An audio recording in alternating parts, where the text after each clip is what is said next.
आज की बात अब हर शाम सोमवार से शुक्रवार 8:30 बजे से। और राष्ट्रपति ट्रंप ने डील के पेपर पर साइन किए हैं। पेरिस में राष्ट्रपति ट्रंप ने ये साइन किए। तो इस वक्त की बड़ी खबर, जहां कयास लगाई जा रही थी कि क्या ये डील पूरी होगी, क्या इस डील को पूरा किया जाएगा, लेकिन पेरिस में राष्ट्रपति ट्रंप ने अब इस डील को लेकर साइन कर दिए हैं। ये बड़ी खबर सामने आ रही है। राष्ट्रपति ट्रंप ने पेरिस में हस्ताक्षर किए। जो तमाम शर्तें रखी गई थी, जो तमाम बातें कही गई थी ईरान की तरफ से, और जो 14 पॉइंट्स को लेकर इस पूरी डील को लेकर जो है अभी तक ये कयास लगाए जा रहे थे कि क्या ये डील पूरी होगी, क्या इस पर बात बनेगी। लेकिन अब अमेरिका और ईरान के बीच जो जंग चल रही थी, उसके बीच अब पेरिस में राष्ट्रपति ट्रंप ने इस डील को लेकर साइन कर दिए हैं।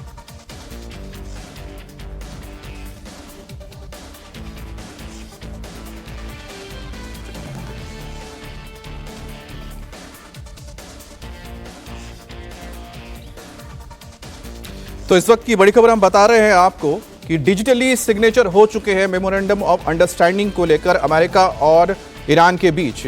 दरअसल जो 14 पॉइंट का जिक्र हो रहा था, उसको लेकर व्हाइट हाउस के तरफ से भी वो सभी शर्तें एक बार फिर से सार्वजनिक कर दी गई हैं।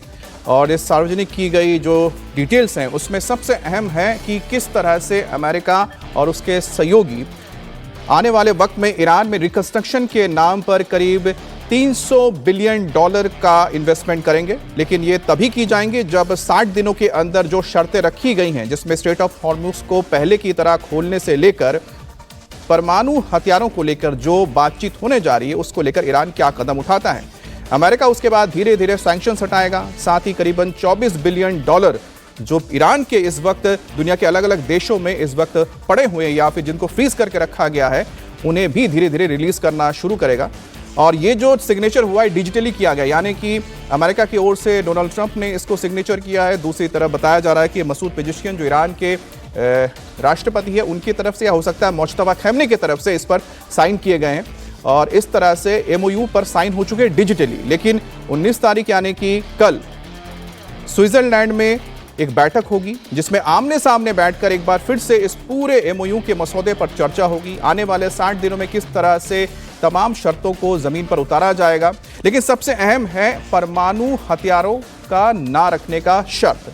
अमेरिका ने साफ कर दिया है, और जो मेमोरेंडम है, अंडरस्टैंडिंग है, यानी जो शर्तें रखी गई हैं, उसमें साफ कहा गया है कि किसी भी लिहाज से ईरान परमाणु हथियार नहीं बना सकता है। और साथ ही साथ जो उसके पास एनरिच यूरेनियम है, उसको किस तरह से डिस्पोज किया जाए या उसको किस तरह से ख़त्म किया जाए, उस पर भी आगे बातचीत होगी। इसके अलावा ईरान अगर आगे चाहता है कि उसको न्यूक्लियर रिएक्टर्स चलाने के लिए जो परमाणु फ्यूल चाहिए या फिर परमाणु ईंधन चाहिए, उसके लिए भी आगे ये मसौदा तैयार किया जाए। उसके लिए international atomic energy association agency जो है वो काम करेगी, यानी कि इंटरनेशनल एटॉमिक एनर्जी एजेंसी ये तय करेगी कि किस तरह से इस पर आगे बढ़ा जाए। तो कुल मिलाकर इस वक्त की ये सबसे बड़ी खबर यही है कि जो डील होनी है ईरान और अमेरिका के बीच, उसे डिजिटली साइन कर लिया गया है।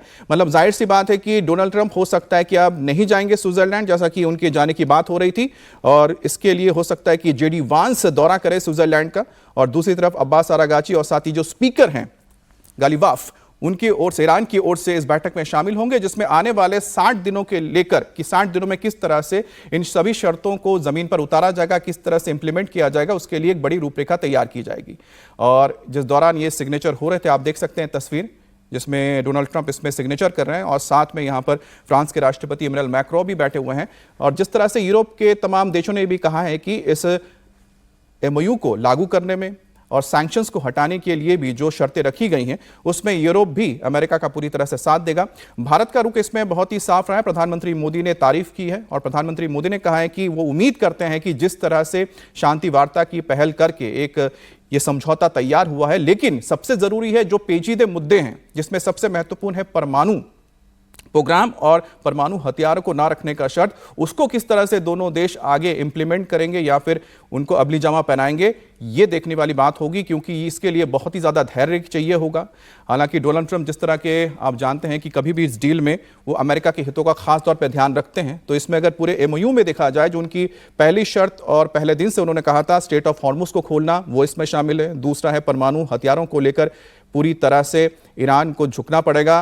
और यहाँ पर आप देख सकते हैं कि वो जो इशारा कर रहे हैं, एक नीचे और एक ऊपर, तो हो सकता है ये बताने की कोशिश कर रहे होंगे कि किस तरह से उनकी ओर से इस डील को लेकर काम किया गया और कोशिश की गई किस तरह से अमेरिका के हितों को ध्यान में रखा जाए। लेकिन कहीं ना कहीं इसमें ईरान ने भी अपना फायदा देखा है। लंबे वक्त से, लगभग 40 साल से उनके ऊपर जो सैंक्शंस लगे हुए थे और जिस तरह से उनकी पूरी की पूरी अर्थव्यवस्था चरमराई हुई थी, ऐसे में उनके पास जो अब फंड्स आएंगे और सैंक्शन हटेगा और ज़्यादा से ज़्यादा जब तेल बेच पाएगा ईरान, तो जाहिर सी बात है कि जो अपने लोग हैं, अपने नागरिकों के लिए वहाँ के जो नेता हैं जिन्होंने इस डील को लेकर आगे बात बढ़ाई, कदम उठाया है, उनको भी एक राहत की सांस मिली है। और कहीं ना कहीं दोनों देश अपनी ओर से देखिए यही बताएंगे कि इस पूरे डील के अंदर फायदा उन्हीं का रहा है। ईरान की ओर से बताया जाएगा कि अमेरिका उनके सामने झुक गया, अमेरिका ने उनकी शर्तें मान ली। स्ट्रेट ऑफ हॉर्मुज पे जैसा बताया जा रहा है कि आने वाले वक्त में जो निगरानी रखी जाएगी, या फिर कह सकते हैं कि उसमें किस तरह से जहाज़ों की आवाजाही, उसकी सुरक्षा को लेकर ईरान के अलावा ओमान और बाकी जो देश वहां पर मौजूद हैं जिनके हिस्से में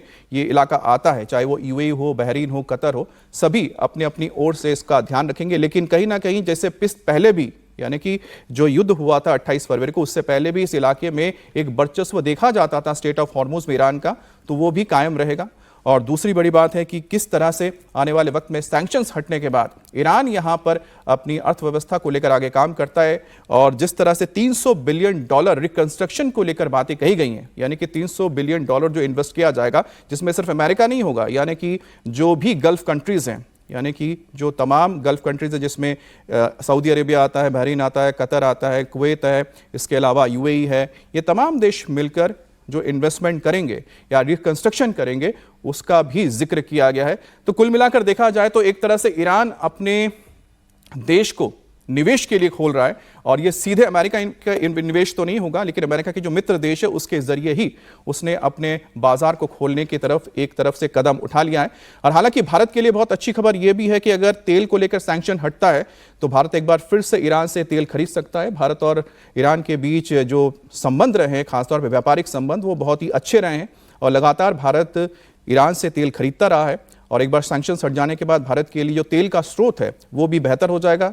और चाबार पोर्ट, ये मत भूलेगा कि भारत का जो चाबार पोर्ट है, जिसको सैंक्शंस की वजह से भारत को छोड़ना पड़ा था एक तरह से, और जिस तरह से ईरान ने कहा था, और खासतौर पे अब्बास आरागची जब भारत आए थे यहाँ पर ब्रिक्स सम्मेलन में हिस्सा लेने के लिए, उस दौरान उन्होंने कहा था कि हम ये चाहते हैं कि भारत अपने इन्वेस्टमेंट को और बढ़ाए। तो अगर ये सैंक्शन हट जाते हैं तो भारत एक बार फिर से चाबार पोर्ट में इन्वेस्टमेंट करेगा और अपनी स्थिति इस इलाके में मजबूत करेगा।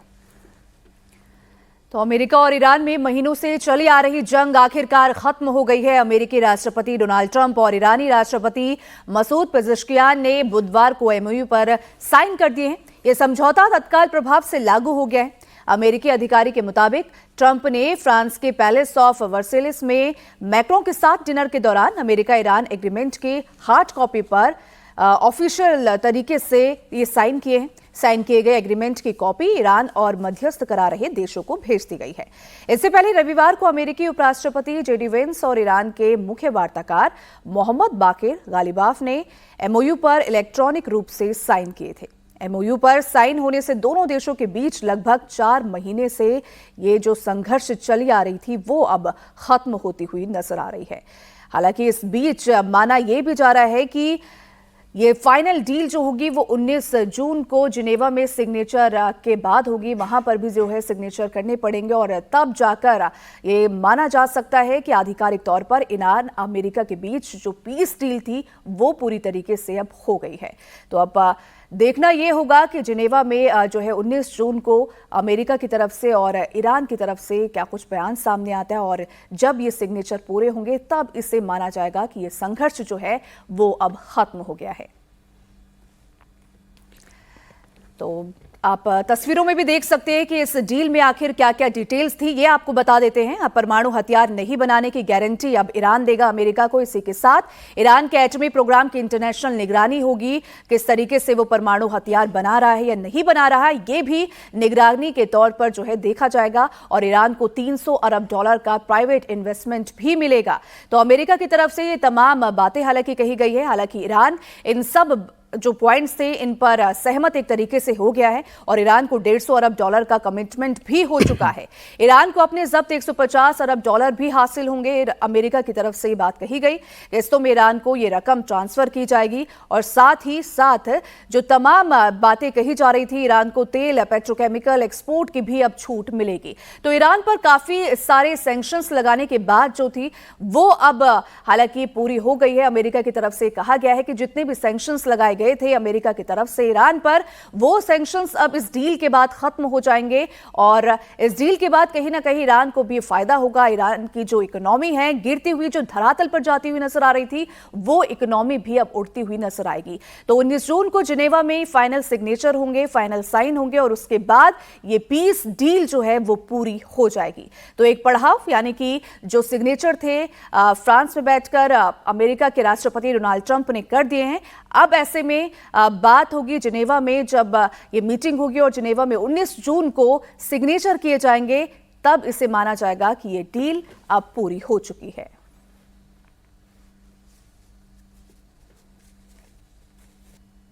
दरअसल अमेरिकी राष्ट्रपति डोनाल्ड ट्रंप ने बुधवार को पश्चिम एशिया में जो जंग थी वो खत्म करने के लिए ईरान के साथ एक समझौते पर भी साइन किए थे और एक अमेरिकी अधिकारी ने ये बताया भी था कि एक्सियोस की रिपोर्ट के अनुसार ये सिग्नेचर फ्रांस में राष्ट्रपति मैक्रों के साथ डिनर के दौरान हुए। हालांकि डोनाल्ड ट्रंप जब फ्रांस के राष्ट्रपति मैक्रों के साथ डिनर कर रहे थे तभी इस डील पर साइन हुआ और ये बताना यहां पे जरूरी भी हो जाता है कि ट्रंप G7 की बैठक के लिए फ्रांस में हैं और जिस तरीके से ये बात कही गई थी कि फ्रांस में जो है ये सिग्नेचर होंगे और आप तस्वीरों में भी देख सकते हैं कि राष्ट्रपति डोनाल्ड ट्रंप के सामने फ्रांस के जो राष्ट्रपति हैं वो यानी कि मैक्रों भी बैठे हुए नजर आ रहे हैं। और साथ ही साथ अगर यहाँ पे ईरान के राष्ट्रपति की बात करें मसूद पेज़ेश्कियान की, तो उनकी तरफ से भी इस डील पर साइन हो चुके हैं और दोनों तरफ से एक तरीके से सहमति बन गई है। जो 14 पॉइंट्स की डील थी, जो शर्तें अमेरिका की तरफ से जो है रखी गई थी ईरान को लेकर, उन शर्तों पर ईरान मान गया है और तमाम जो सैंक्शंस थे उस पर भी अब छूट एक तरीके से ईरान को मिलेगी। तो यहाँ पर आप दो तस्वीरें देख रहे हैं। एक तरफ जहाँ पर G7 की बैठक के दौरान जब नेटो के तमाम देश मौजूद थे, जिसमें तमाम यूरोपीय देश हैं, उसी बैठक के दौरान बताया जा रहा है कि ये सिग्नेचर हुए हैं, जिसकी तस्वीर हम आपको दिखाएंगे। और साथ ही साथ दूसरी तरफ एक और तस्वीर यहाँ पर मसूद पेज़ेश्कियान की नज़र आ रही है। देखिए, मसूद पेज़ेश्कियान की तस्वीर है, राष्ट्रपति है ईरान के। इन्होंने भी इस MOU पर यानी कि मेमोरेंडम ऑफ अंडरस्टैंडिंग पर सिग्नेचर कर दिए हैं और जाहिर सी बात है कि जब इन्होंने सिग्नेचर कर दिए, राष्ट्रपति डोनाल्ड ट्रंप ने सिग्नेचर कर दिए हैं और इनका आदान प्रदान हो गया है, अब जो बैठक होगी स्विट्जरलैंड में, उस दौरान ये बातचीत होगी कि आने वाले 60 दिन में किस तरह से ये जो शर्तें रखी गई हैं, ये जो समझौता हुआ है, मसौदा तैयार हुआ है, इसको किस तरह से आप धरातल में उतारेंगे। और धरातल में उतारने के लिए ही सबसे पहला जो इसमें शर्त रखा गया है कि जो तमाम युद्ध की स्थिति बनी हुई थी मिडिल ईस्ट में, जिसमें सिर्फ और सिर्फ पर्शियन गल्फ का इलाका नहीं है बल्कि इसमें लेबनान का भी जिक्र है।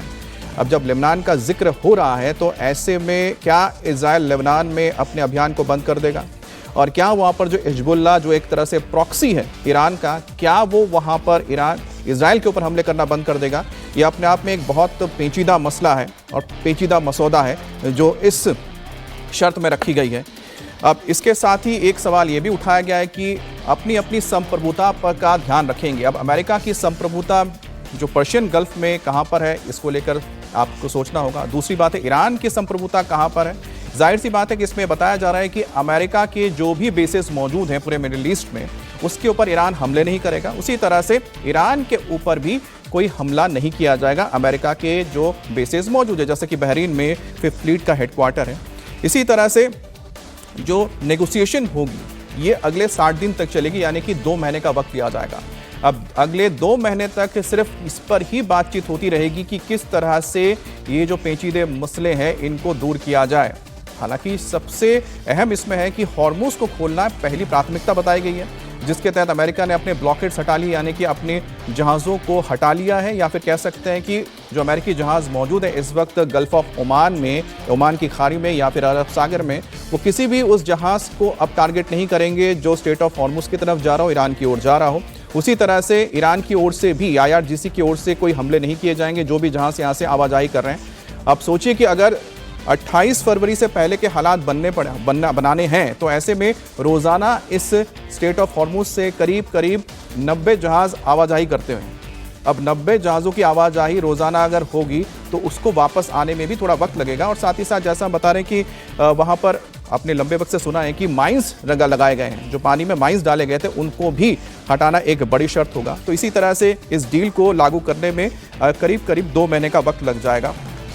और जैसा कि हम बता रहे हैं कि आखिरकार किस तरह से यहाँ पर वापसी होगी जहाज़ों की, क्योंकि अभी भी जैसे भारत के वहाँ पर करीब 35 जहाज़ फंसे हुए हैं, उसमें से एक दिशा हाल ही में वहाँ से निकलने में कामयाब रहा है और इस जहाज़ में LNG यानी कि गैस भरा हुआ था। इसके अलावा अभी भी वहाँ पर 15 ऐसे जहाज़ हैं जिसमें फर्टिलाइजर्स हैं, उनको निकलना है। इसके अलावा बाकी और 15 ऐसे जहाज़ हैं जिनमें तेल और गैस रखा हुआ है भारत का, तो इन स्विट्जरलैंड के जिनेवा में उस दौरान साफ हो जाएगी।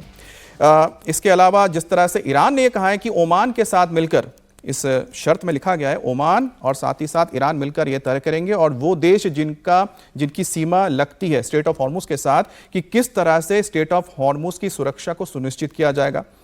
अब इसको लेकर लोग सवाल उठा सकते हैं कि इसमें ईरान और ओमान ही क्यों, लेकिन पहले भी ऐसा ही होता था। पहले भी इस इलाके में जब भी जहाज़ों की आवाजाही होती थी, आपने अक्सर सुना होगा कि वहाँ पर अमेरिका या फिर ईरान के जो बोट्स होते थे बहुत करीब आ जाते थे, उनमें एक टकराव देखने को मिलता था।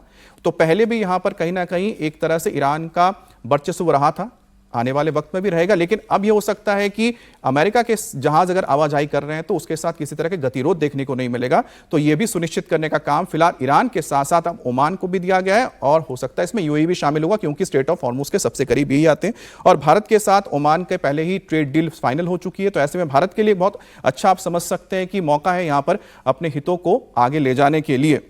इसके अलावा अब $300 बिलियन देने की जो बात आ रही है कि वो किस तरह से दी जाएगी। $300 बिलियन ऐसा नहीं है कि ईरान के हाथों में कैश सौंप दिया जाएगा या फिर कोई बैंक अकाउंट से ट्रांसफर कर दिया जाएगा। इसकी भी एक बहुत लंबा रास्ता तय करना पड़ेगा, एक लंबा रोड मैप तैयार किया गया है। इसमें इन्वेस्टमेंट की बात की जा रही है। अब इन्वेस्टमेंट करेगा कौन? इन्वेस्टमेंट इसमें करेंगे तमाम वो अमेरिकी कंपनी जो इस वक्त मिडिल ईस्ट में भी काम करते हैं, चाहे वो यूएई में काम कर रहे हो या फिर बहरीन कतर में काम कर रहे हैं या फिर सऊदी अरबिया में काम कर रहे हैं, और ये देश भी इस वक्त इन्वेस्टमेंट करेंगे।